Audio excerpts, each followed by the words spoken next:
El siguiente segmento es clasificación F, formativo, educativo cultural, A, apto para todo público.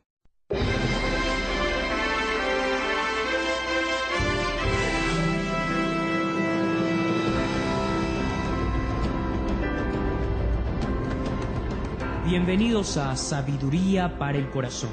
El doctor Stephen David, pastor de la Iglesia Colonial y presidente del Seminario Teológico Shepherds, nos invita a conocer más de la Palabra de Dios.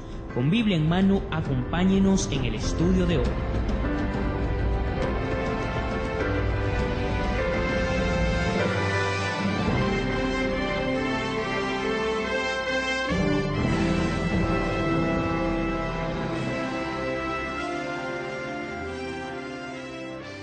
En nuestro último estudio, al comenzar con el capítulo 13 de Romanos, en el que vimos la respuesta que el creyente debe tener para con el gobierno, mencioné algunos versículos.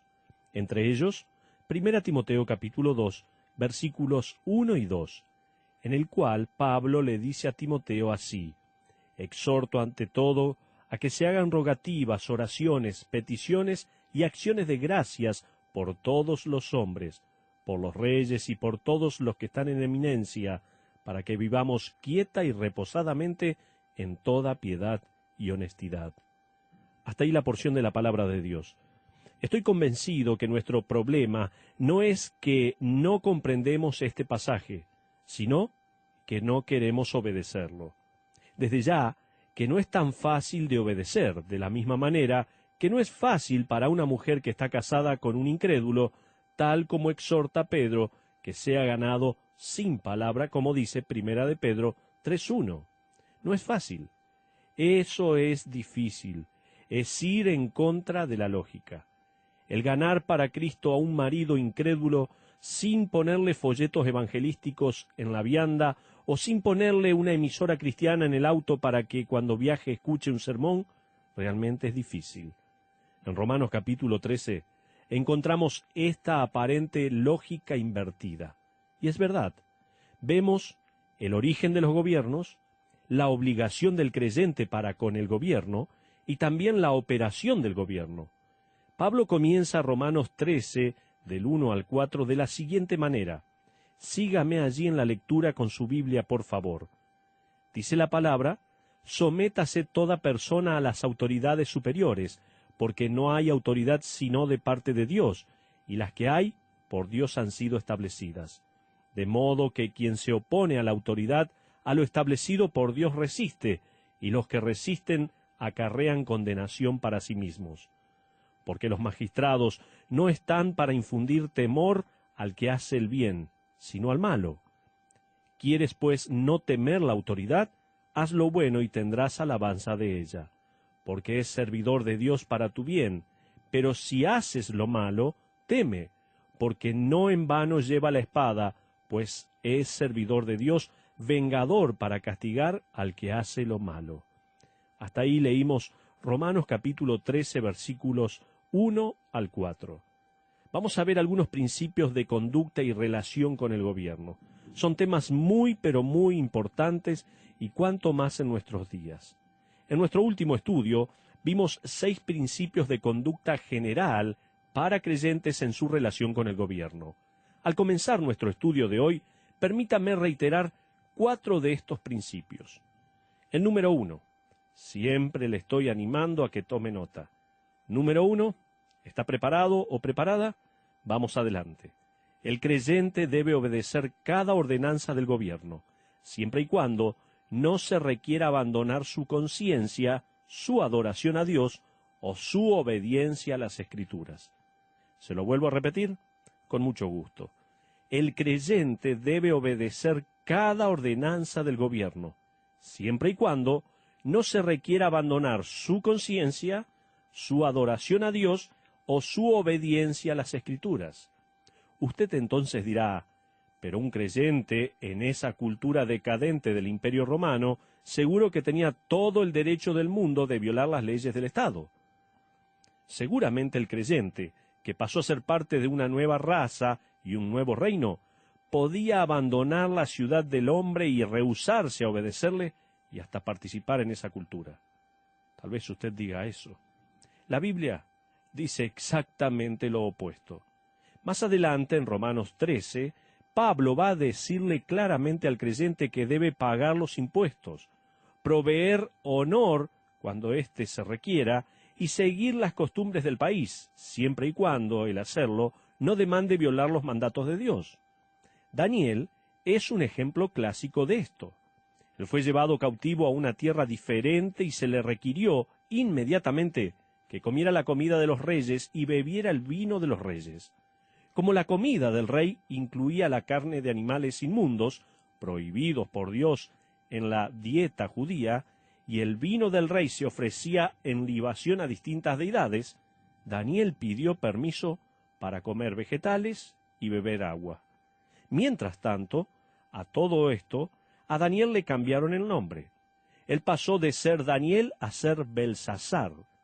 Esto era parte del programa psicológico que Nabucodonosor tenía planeado para que estos jóvenes judíos pasaran a ser babilónicos.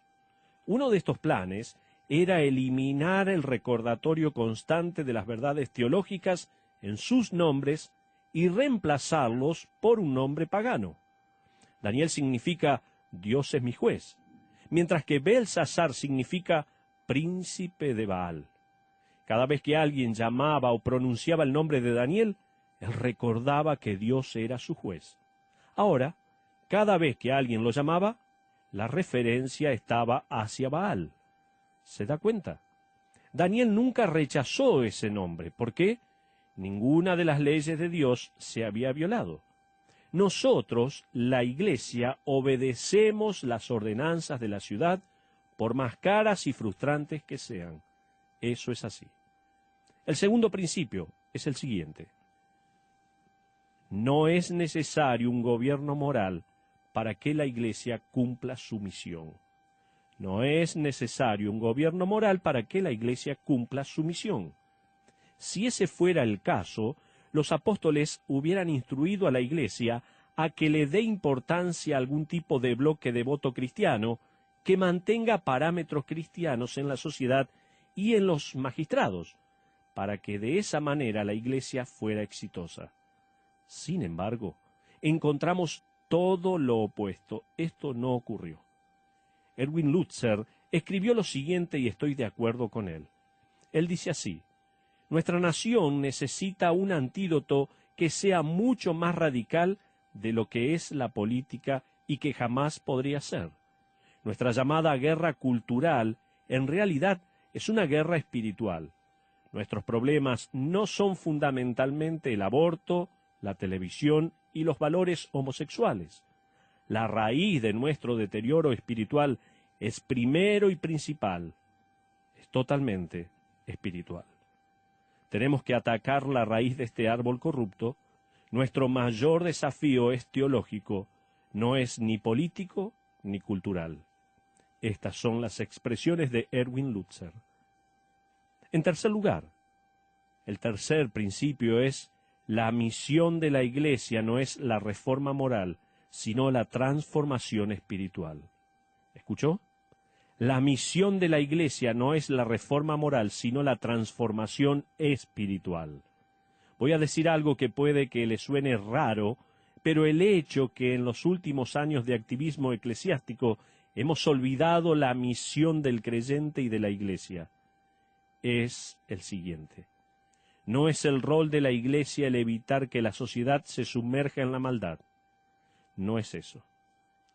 Esta es la razón por la que nuestra misión no es hacer que la gente mala sea buena. Nos olvidamos que la gente buena no va a ser condenada por Dios porque ya han sido condenados, según Juan 3:18. Hemos olvidado que un bombero puede ir al infierno de la misma manera que una prostituta, que un buen juez está tan condenado como los criminales que él manda a la cárcel. Nos olvidamos de esto. Permítame decirlo de otra manera. La Iglesia en su totalidad, y cada creyente en particular, jamás recibió la orden de parte de Dios de disminuir o parar en seco las prácticas malvadas de la sociedad. Nunca pasó eso. Ahora usted se pregunta, ¿significa esto que no nos importa? Oh, de ninguna manera. Sin embargo, significa que debemos buscar el cambio en nuestra sociedad, un discípulo a la vez. Ese es el cambio. ¿Les suena anticuado? A veces parece tan lento sugerir que la misión de la Iglesia en impactar la sociedad es actuar como la sal y la luz, para que el mundo vea nuestras buenas obras y glorifiquen a Dios, dice la palabra. Sin embargo, esa es nuestra misión. Nuestra misión es la reforma espiritual. Tenemos que pegarle a la raíz del problema, no a los síntomas. Inclusive en el Antiguo Testamento las ilustraciones de los mensajeros de Dios son las mismas. A Jonás, Dios no le dijo que fuera a Nínive e influenciara al rey para que se apartara de la idolatría. Él no fue a tratar de reformar a los ninivitas. Jonás fue a Nínive como mensajero de Dios con el mismo mensaje que nosotros tenemos para el mundo y que Pablo tuvo para los de su época. Arrepiéntanse, Dios no está contento con ustedes, no olviden, está establecido que el hombre muera una sola vez y después de esto el juicio. Esa era la predicación y esa es la predicación hoy en día también. ¿Adivine qué hizo Nínive? Se arrepintieron. Ellos cayeron de rodillas ante el mensaje de un Dios de justicia y paciencia, quien les daba tiempo para que se arrepintieran. ¿Adivine qué pasó con los sacrificios de infantes? Cesaron por completo. ¿Qué pasó con la idolatría? Cesó por completo. Veamos el ministerio de Cristo también. Él estaba más preocupado con la corrupción de los que decían ser pueblo de Dios, y no lo era con los gobiernos y sistemas civiles de su era. Estoy de acuerdo con la evaluación que hizo un autor del ministerio de Cristo en sus años en la tierra. Este autor dijo lo siguiente, escuche bien: Jesucristo jamás pidió reformas políticas o sociales, ni siquiera por medios pacíficos. Él nunca intentó capturar la cultura por moralidad bíblica o ganar más libertad para sus seguidores. Él no vino para proclamar o establecer un nuevo orden social o moral, sino un orden espiritual, su iglesia. Él no buscó hacer moral a la vieja creación, sino que sus nuevas creaciones fueran santas. No hubo esfuerzo de su parte para eliminar la injusticia social o política. Si bien sus seguidores vivían vidas de pureza, integridad y compasión, que la estructura social se vería afectada por los próximos 2000 años. Hasta ahí lo que dice un escritor. Amigos, la herramienta más poderosa de Dios en el planeta Tierra no es un gobierno moral, sino un creyente piadoso. ¿Escuchó? La herramienta más poderosa de Dios en el planeta Tierra no es un gobierno moral, sino un creyente piadoso. Muchas veces oramos por lo primero, para tener un gobierno moral, pero eso no lo alcanzaremos sin lo segundo. Nuestra verdadera batalla es contra el reino de las tinieblas que ha cegado las mentes del mundo para que ellos crean que Dios no está mirando, que Dios ni siquiera se interesa por lo que pasa en la tierra, que no está Dios.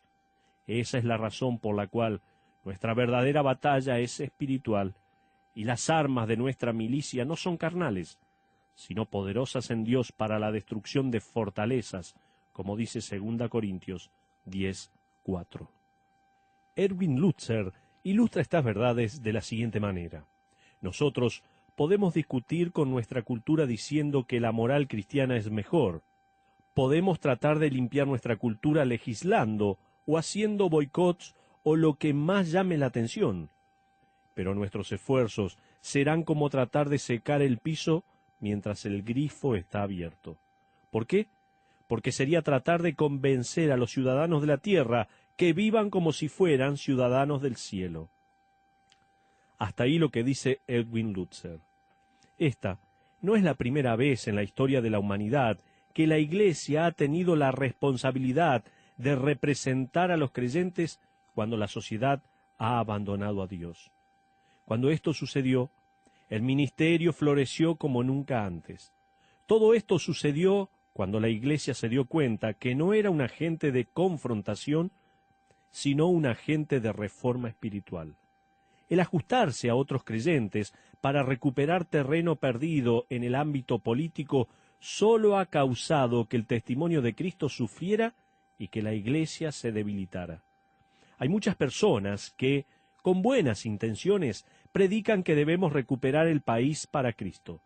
Si bien suena bien y muy patriota, no es lo acertado porque este pensamiento asume varias cosas que son erradas. En cierta manera da la idea de que Cristo tuvo al país en su poder, pero lo perdió. También da la idea que Jesucristo quiere recuperar al país y para hacerlo necesitamos hacer que los ciudadanos se comporten correctamente, crean o no en Cristo Jesús. ¿Qué tipo de mensaje es ese?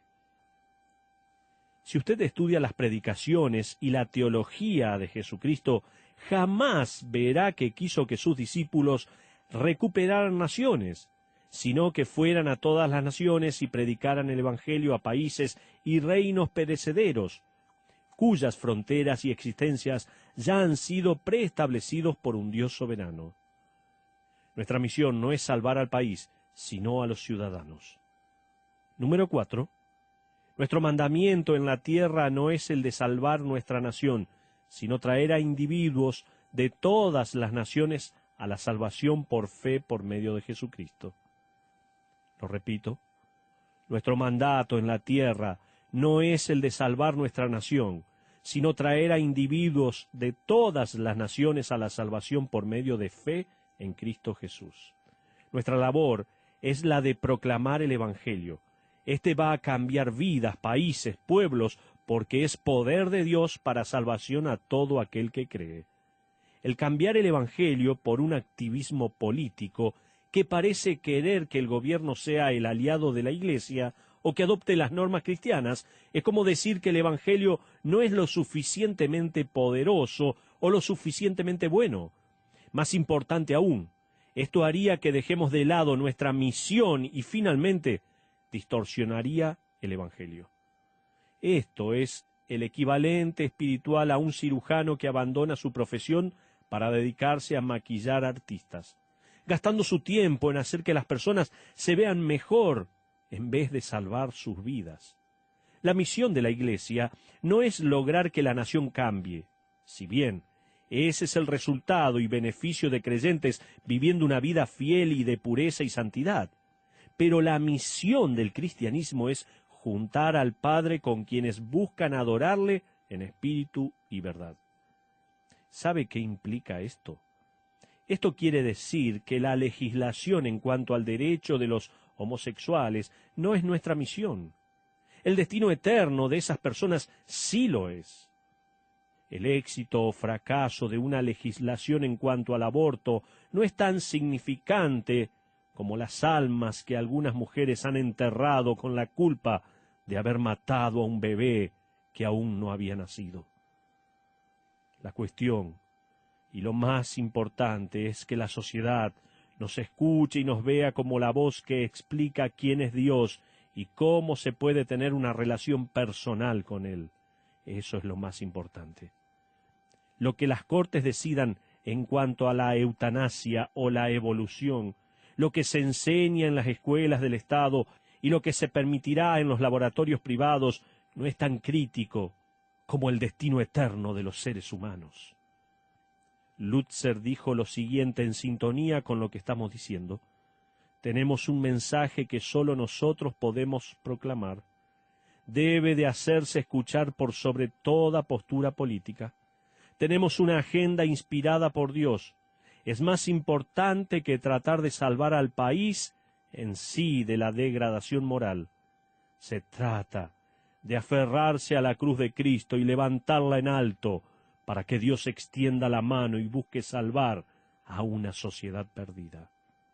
Eso es lo que dice Lutzer. Esta era la pasión de Pablo, el salvar personas con el Evangelio de Jesucristo. Nosotros estamos a bordo de un bote salvavidas, por decirlo de alguna manera, en el mar de la historia de la humanidad, rodeados en este mismo momento por personas que se están ahogando. No nos podemos distraer de nuestra misión.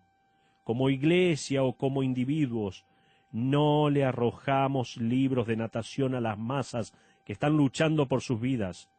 No intentamos hacer que el agua sea más cómoda. No les vendemos mejores trajes de baño. No les exhortamos a que intenten nadar de espaldas. Nuestro mensaje es claro. El reino de este mundo es pasajero. Ellos están en peligro con el creador de este océano. La paga del pecado es muerte y Dios ha diseñado las cosas de manera que nadie pueda evitar la muerte. La única esperanza es Jesucristo. Eso es lo que cada uno de nosotros está predicando. Muchas gracias por acompañarnos en el estudio de hoy. BBN y el pastor Stephen David lo invitamos a nuestra próxima audición, donde encontraremos más sabiduría para el corazón. Esta fue una producción de BBN.